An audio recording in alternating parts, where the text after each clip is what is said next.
ये मेरी गुजारिश है आवाम से, और जो भी हमारे साथ हैं उनको सबको मैं भरोसा दिलाता हूं कि हैदराबाद सिटी पुलिस का जो काम कार्रवाई है आप देखे हैं, और भरोसा रखिए।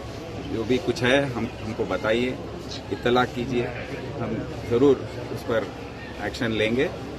और मैं सबको अपने जो ताउन हमको दिया है सबके लिए हम बहुत ही खुशनसीब हैं और शुक्रगुजार हैं।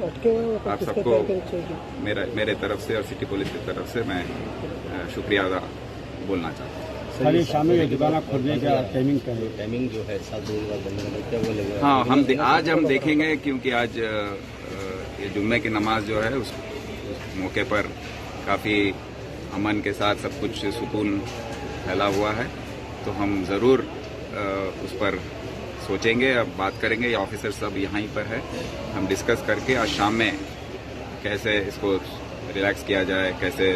यहाँ पर कुछ ऑफिशियल कुछ नहीं है, हम सबको गुजारिश किए थे कि आप अपने दुकान जल्दी बंद कर लें, पेट्रोल बंक्स जल्दी बंद कर लें, क्योंकि उसकी वजह से लोग मूवमेंट कम होगा। तो आज से हम ज़रा नॉर्मल सी लाने की कोशिश जारी रखेंगे। शुक्रिया। Thank you sir.